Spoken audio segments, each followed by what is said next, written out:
now having background on Microsoft project and project management, let us move on and see how we can use the software to create the project plans and project schedules.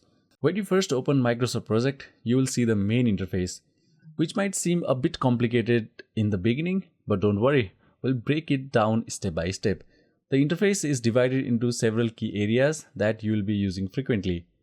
At the top, you will see the ribbon toolbar, similar to the Microsoft Office applications. The ribbon is divided into tabs like File, Task, Resource, Report, Project, View, so on and so forth. You'll be using this toolbar to access most of the features in the Microsoft project. The central part you can see over here. The left side shows a list of the tasks that are over here. The left side that you see over here, it shows the tasks that you have entered. Right now we haven't entered anything, so you cannot see anything over here. But once you enter the tasks, those tasks will appear over here. And on the right side, you will see the Gantt chart, which is a visual timeline of those tasks. Okay, if you know the fundamentals of the project management, then you must be knowing what a Gantt chart is. If you don't know, then don't worry.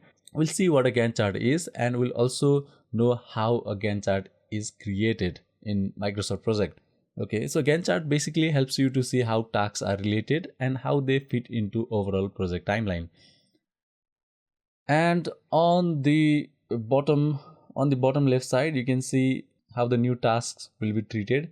So over here you can see that new tasks will be manually scheduled. So we'll see what is manually scheduled, and if you click over here, then you can see other option that is auto scheduled, and we'll see that option as well. Over here you can see different views that are available.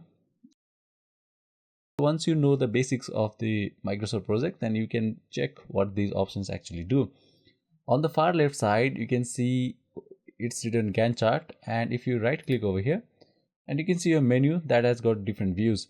So right now these things look very unfamiliar, but once you know Microsoft project, you can play with these things and see what they actually do. Okay,